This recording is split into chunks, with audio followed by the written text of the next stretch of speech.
Sign this and stop wasting my time. Please, my husband, not now. Sign it! I don't care about your useless child! At daughter's dying bed, husband served wife divorce paper. Esteemed viewers, welcome to Luxurious True Life Stories. Please like and subscribe for more captivating luxury true stories. Let's get into the story. The children's library smelled like paper and crayons. Deborah Vincent arranged picture books on a low shelf while a group of noisy toddlers argued about dinosaurs. She spoke softly, kneeling to their height, turning chaos into calm with patience that felt almost magical. Parents liked her because she never raised her voice. Children liked her because she listened as if every sentence mattered. Timothy Johnson came every afternoon, always choosing the same table near the window. He opened thick law books, but rarely turned the pages. Instead, he watched Deborah guide children through reading games, fixing broken toys, and comforting tears. She wore simple clothes and tied her hair back carelessly. Nothing about her tried to impress anyone, and that was exactly why she impressed him. One day a boy refused to read and threw a book across the room. Deborah picked it up and sat beside him on the floor, whispering a story instead of forcing him to read. Minutes later he began reading aloud on his own. Timothy finally closed his untouched textbook and approached her desk. He returned the book he had never read and said, awkwardly, "You're better at persuasion than most lawyers." Deborah smiled politely, not realizing that sentence would change her entire life. Timothy started visiting daily, now actually reading sometimes, but mostly asking Deborah questions she didn't expect, about stories, fairness, and why she volunteered instead of chasing a better job. She explained she never afforded college and worked mornings at the grocery store.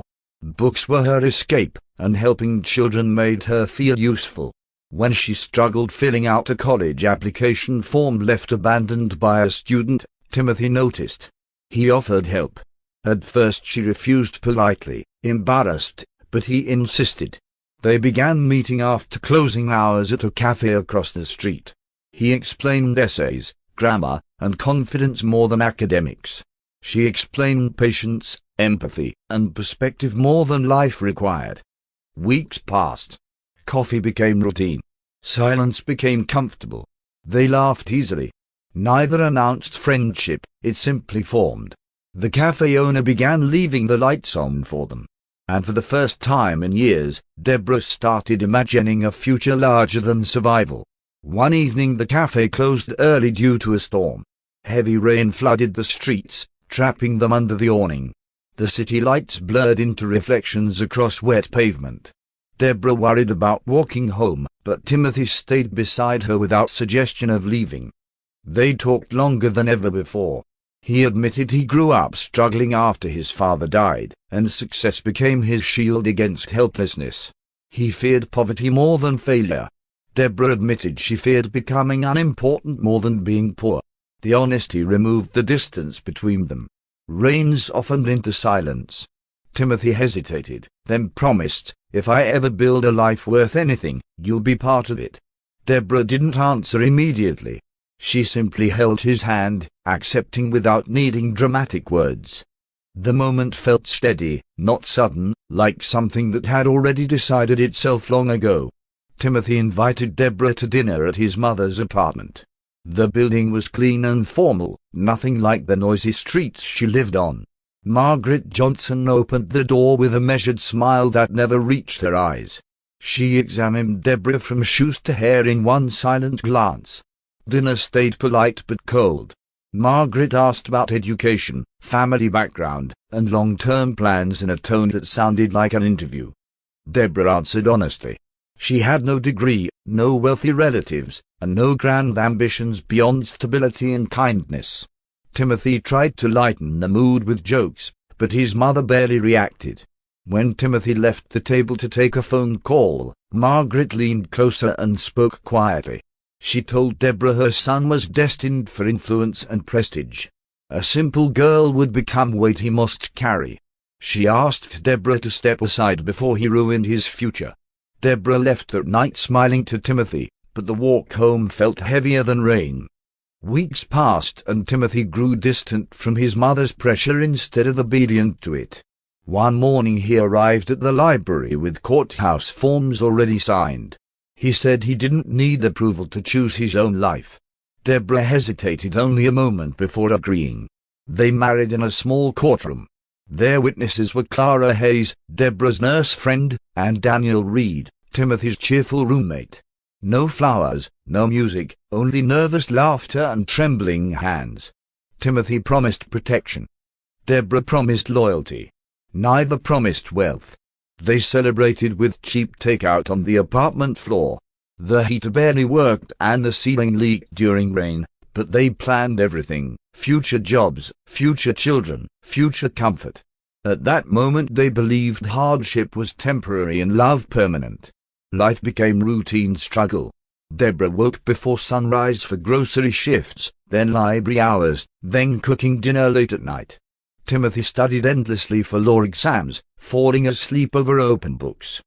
They counted coins for rent and sometimes skipped meals without telling each other. Yet those nights held strange happiness. They invented games during power outages, cooked disastrous recipes, and celebrated passing grades like major victories. When Timothy failed an important exam once, he expected disappointment, but Deborah simply sat beside him and reread notes aloud until he tried again. Gradually he improved. Interviews came. Opportunities appeared. Deborah felt proud watching him transform into a confident professional. Timothy felt relief leaving poverty behind. Neither noticed that the same success bringing security was also beginning to reshape his priorities. Timothy received his offer letter on a bright afternoon. A prestigious corporate law firm accepted him. The salary looked unreal compared to their old life. Deborah hugged him tightly, laughing and crying at the same time. She immediately began planning a proper dinner to celebrate, even though she still counted grocery coupons. His new office lived in glass and marble. People dressed carefully, spoke carefully, and measured worth through titles. There he met Sophia Patrick, confident, elegant, and socially connected. She guided him through office politics, client manners, and how to present authority. Timothy admired how easily she navigated the world he still feared entering incorrectly. Late meetings became normal. Deborah waited at night with warm food that cooled before he arrived. He apologized sincerely each time, but exhaustion replaced conversation. The distance was small at first, only silence where laughter once lived, yet it quietly grew. Deborah discovered she was pregnant during a routine clinic visit. She rehearsed how to tell him all afternoon, smiling to herself while shelving books. That evening she shared the news gently, expecting joy. Timothy froze. He hugged her, but worry filled his expression. He spoke about timing, career growth, financial stability, and expectations from senior partners. Deborah assured him they would manage like before. She believed family would strengthen him, not limit him. Sophia reacted differently when Timothy mentioned it at work. She warned that partners respected focus, not distractions. She described how quickly reputations collapsed in competitive environments. Timothy didn't argue, yet her words lingered. At home he tried to appear supportive, but tension replaced excitement. Lily Johnson arrived early on a quiet morning. Small, fragile, yet stubbornly loud. Deborah held her with calm confidence while Timothy stood uncertainly beside the hospital bed, afraid to even touch her. The nurse laughed and placed the baby into his arms anyway. Deborah devoted herself completely to motherhood. Her days filled with lullabies, doctor visits, and gentle routines. Lily smiled easily and rarely cried, watching the world with curious eyes. Deborah often whispered stories to her about kindness and patience. Timothy visited between meetings, always promising more time soon. He bought expensive toys she was too young to use, trying to compensate for absence. Deborah never complained aloud, but she watched him leave more often than stay. Lily learned her father's face mostly from brief appearances. Months passed, and Timothy's firm announced an important corporate gala meant to introduce rising associates to major investors. Deborah expected to attend beside him. She carefully ironed her only formal dress and asked Clara to watch Lily for the evening. She wanted, just once, to stand proudly beside her husband in his new world. That afternoon Timothy called, his voice careful. He said the event required professional presentation and spouses might complicate introductions. He promised it was temporary and insisted she would feel uncomfortable among executives. Deborah tried to hide her hurt and told him she understood, though the apartment suddenly felt smaller than ever. Later that night she saw photos online posted by a colleague's partner. Timothy stood beside Sophia Patrick in an elegant ballroom, laughing easily in tailored suits and glittering lights. He looked natural there, confident, relaxed, like he belonged to a life she had never been invited into. Deborah closed her phone quietly before Lily woke, rocking her daughter back to sleep while wondering when she stopped being part of his world. One bright afternoon Deborah took Lily to the park. The child chased pigeons unsteadily, laughing loudly. Suddenly she collapsed, her small body trembling in Deborah's arms. Panic replaced sunlight. Deborah rushed to the hospital, barely remembering the drive. Doctors ran tests for hours. Machines beeped in sharp rhythms. Finally a specialist explained Lily had a severe congenital heart condition that had progressed unnoticed. Without surgery soon, survival chances were extremely low. The cost was enormous and required immediate deposit before scheduling. Deborah called Timothy repeatedly. He answered after many attempts, distracted by meetings. She explained through tears, but he said he would come after finishing an important negotiation. Deborah sat alone beside Lily's hospital bed that night, listening to machines instead of breathing, realizing urgency meant something different to each of them. Morning light never truly entered the intensive care corridor. The windows were narrow and tinted, turning the day outside into a dull grey glow that felt suspended in time. Deborah had not slept. She sat beside Lily's bed counting each mechanical beep as if numbers could keep her daughter alive. Nurses moved around her gently, but their careful voices carried the same unspoken message: the surgery had to happen quickly. The billing officer had already visited twice with polite firmness. No payment meant no operating room reservation. Deborah called Timothy again and again, leaving messages that became less composed each time. She explained the doctor's urgency, the risk of delay, the possibility of losing their daughter. Hours passed before he finally responded that he was on his way. When Timothy arrived, he looked composed, almost inconvenienced by the hospital atmosphere. He listened as the doctor repeated the cost and urgency, then asked for time to consider options. Deborah felt something inside her break at his calm tone. She begged him openly in the hallway, forgetting pride, dignity, or the strangers watching. She promised to work endlessly, to repay every cent, to sell everything they owned. Timothy's expression hardened instead of softening. He spoke about financial responsibility and long-term consequences. Then, without raising his voice, he pulled documents from a folder and handed them to her. Divorce papers. He said he could not carry the burden of a chronically ill child and a life that would trap his career forever. The words were steady, final, colder than anger. Deborah could not speak at first. The paper trembled in her hands while machines behind her continued their rhythm. She asked if he truly meant to leave now, here, while Lily fought to breathe. Timothy answered that he had already made his decision. He suggested she sign quickly to avoid legal complications. She dropped the papers to the floor and grabbed his sleeve, pleading not as a wife, but as a mother begging for help. Nurses quietly guided them to lower voices, but her desperation would not soften. Timothy gently freed his arm and stepped back. Minutes later a doctor rushed toward her. Lily's condition was worsening. Deborah ran inside the room alone. By the time she reached the bedside, the beeping had changed. And the silence that followed lasted longer than any argument ever could. The hospital room no longer sounded alive. Machines were switched off one by one, each click final and deliberate. A nurse covered Lily gently with a small white blanket, leaving only her face visible. Deborah sat beside the bed unable to move, her hands still positioned as if she were holding her daughter moments earlier. The world outside the room continued, footsteps, phones, distant announcements, but none of it reached her. She did not cry immediately. The shock held her still, trapping emotion somewhere deeper than tears. Hours passed before Clara arrived, breathless from rushing across town. She froze at the doorway, instantly understanding without words. She knelt beside Deborah and held her shoulders, finally pulling her into reality. The sob that escaped Deborah sounded unfamiliar, raw and broken. She kept repeating Lily's name softly, as if calling her back from another room. Clara handled paperwork, spoke to doctors, and contacted the funeral service because Deborah could not form sentences long enough to explain anything. That evening Deborah walked out of the hospital alone, carrying a small bag of Lily's belongings, a toy rabbit, tiny socks, and the bracelet from a mission.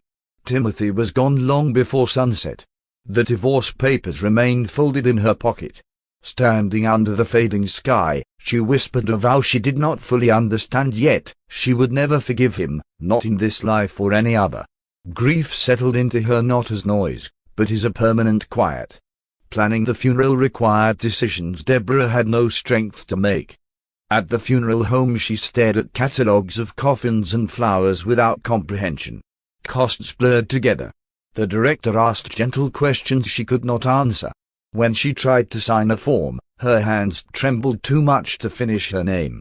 A man waiting nearby finally stepped forward. He had been there arranging a charity donation for another family and noticed her struggle. He introduced himself as Clement Williams and spoke calmly, not intruding but offering practical help. He asked permission before assisting, never assuming authority. Deborah barely processed his words yet nodded when he explained arrangements he could temporarily cover until she regained stability. During the service Clement stayed in the background, ensuring everything proceeded quietly. He did not ask personal questions, did not give speeches, and did not seek gratitude. Afterward he simply handed Deborah a card and told her she did not have to face administrative burdens alone if she chose not to. For the first time since the hospital, someone spoke to her without pity or avoidance, only steady respect. The apartment felt hollow after the funeral. Lily's toys remained where she last left them, untouched because Deborah could not yet move them. Days blurred into routine silence until practical matters forced her forward: rent, work schedules, and legal notices from Timothy's attorney.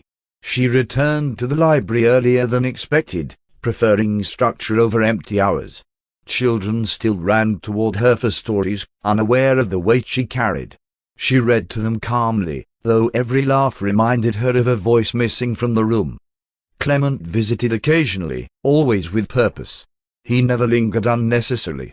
Sometimes he brought documents explaining financial assistance programs for families. Sometimes he arranged donations to the library in Lily's name without ceremony.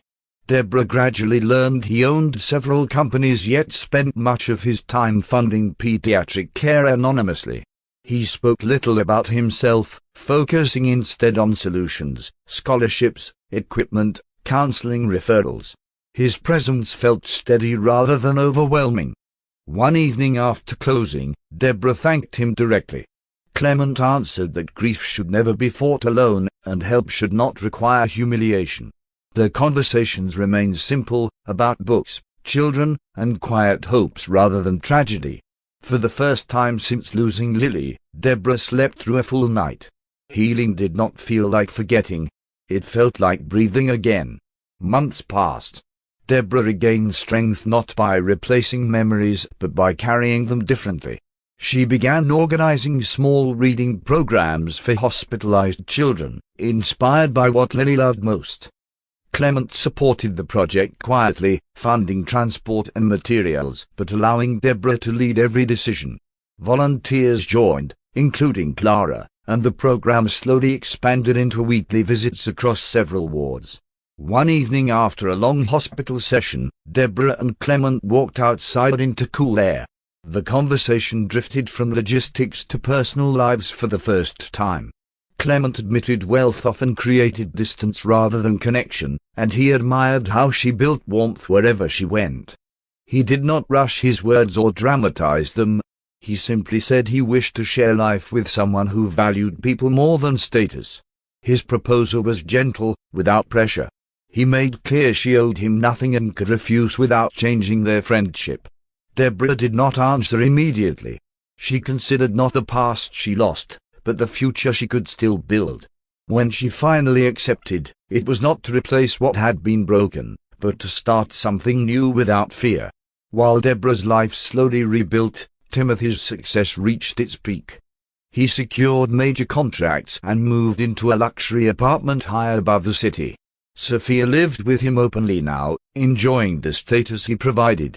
For a time he convinced himself he had chosen correctly, quiet memories buried beneath constant activity. One late evening, driving back from a corporate dinner, rain blurred the highway lines. His phone vibrated repeatedly on the passenger seat.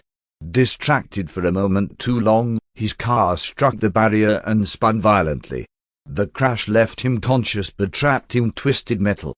Hospital lights replaced city lights again, but this time he was the patient. Doctors explained the injuries carefully. His legs would recover slowly with therapy, but internal trauma had caused permanent infertility. Sophia listened beside the bed in silence. By morning she was gone, leaving only a brief message about needing a different future. Timothy stared at the empty room, realizing success had never guaranteed loyalty. Recovery required months. Physical therapy taught him patience he never practiced before.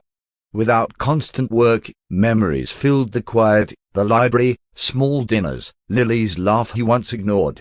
Regret arrived gradually, heavier than injury. He began asking about Deborah, first cautiously through old contacts, then more directly. Most people refused to discuss her. Some simply closed conversations. Eventually Daniel revealed she remarried and worked with children's charities. Timothy felt relief she survived, yet guilt grew sharper. He visited places they once shared but found nothing unchanged. The past would not return simply because he now valued it. Finally he located the community center hosting one of her reading programs. He waited outside for hours, unsure whether apology had meaning after what he had done. Yet he remained, needing at least to face the consequences he once escaped. The reading session ended near sunset. Children ran toward waiting parents while volunteers packed books into boxes. Deborah stepped outside last, speaking softly with Clara about the next visit schedule. She looked calmer than he remembered, not lighter but steadier, like someone who had learned how to carry weight without breaking. Timothy moved forward slowly, leaning on his cane. For a moment she did not recognize him. When she did, her expression did not show shock, only a deep, controlled stillness. He began apologizing immediately, words tumbling without order. He spoke of regret, the accident, Sophia leaving, the realization of what he destroyed. His voice shook more than his injured legs. Deborah listened without interrupting. When he finished, she answered quietly that forgiveness was not a right earned by suffering.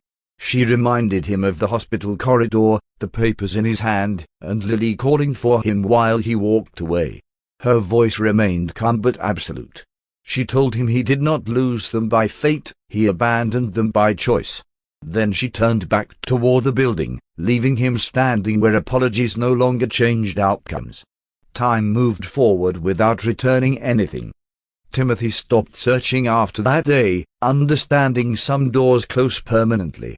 He focused on recovery and lived a quieter life, carrying memory instead of chasing redemption he could not demand. Deborah continued expanding the children's program with Clement's support. Together they funded surgeries for families who once faced the same impossible choice she had faced. She spoke gently to anxious parents, offering presents rather than promises. The work did not erase grief, but it gave meaning to survival. On a bright afternoon she visited a small garden built beside the hospital, a place for families to rest after long nights. A plaque bore Lily's name. Clement stood beside her, not replacing the past but sharing the future. Deborah held his hand, feeling peace that did not deny pain. Life had not become perfect, only honest. And for the first time, that was enough. As this story comes to an end, remember that behind every luxury lies a truth few ever see. If this story moved you, support the channel by liking, sharing, and subscribing.